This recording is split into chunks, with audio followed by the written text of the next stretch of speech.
Wheelock Chapter 10, Sententiae antiquae, 7 through 10. This is on page 85. Lots of reflections on time, which the Romans were thinking about quite a bit.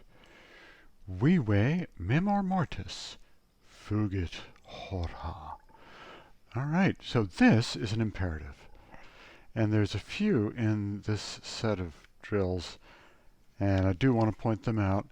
That's vive. It just has the vowel there. Vive. We don't see too many of these, but they come along, and this is second person singular. So you singular, live. The imperative is a command, and it also has a person and number, because you can also order a group of people to do something, and that would be second person plural.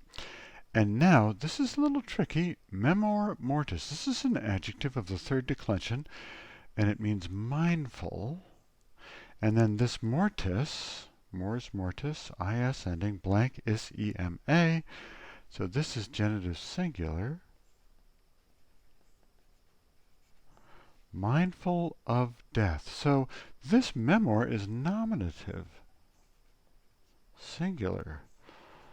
Why? Why is that nominative singular? Well, it's actually describing the subject of vive, the second person singular, you. You live mindful. Be mindful. That's you, and you are the subject, and so it's nominative. Mindful of death. Notice this genitive is not possessive. It's a descriptive genitive. Mindful about death. Fugit hora. That's 3s. We have a nominative singular here. So that is a much easier sentence. We've got big V verb here.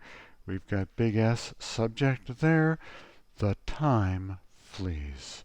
Live mindful of death. The time flees. Alrighty. Rapite, amici, occasionem de hora. Okay. Now, another imperative. This comes from rapio, rapere, an io verb of the third conjugation. This is an imperative.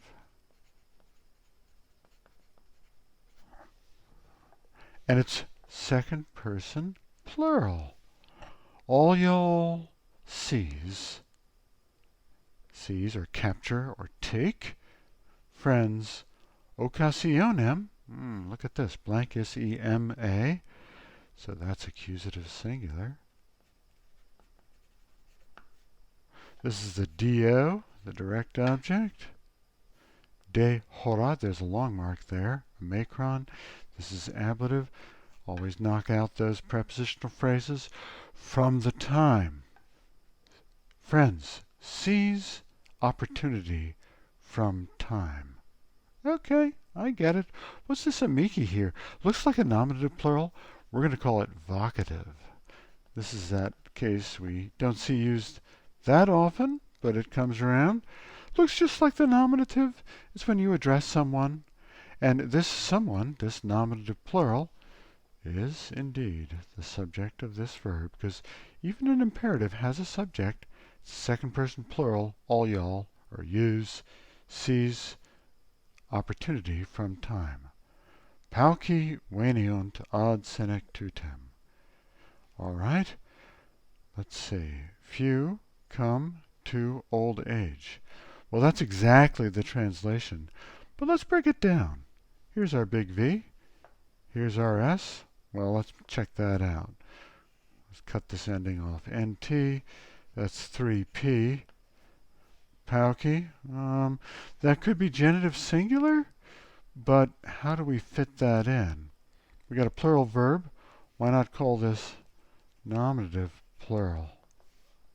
So that's the subject, right? Makes sense. Few come. Now, technically, pauci is an adjective, but because there's no noun that it's modifying, and because that's masculine, we're going to say few men. Few men.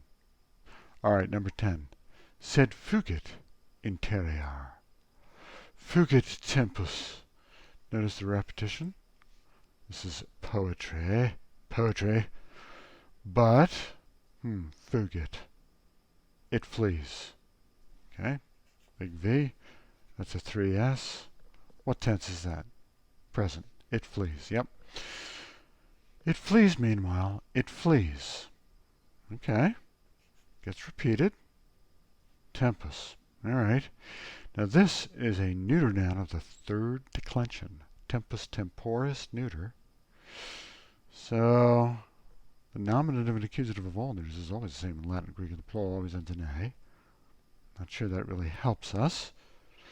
But this could be nominative or accusative. It could be the subject of the verb or the direct object of the verb. What makes sense?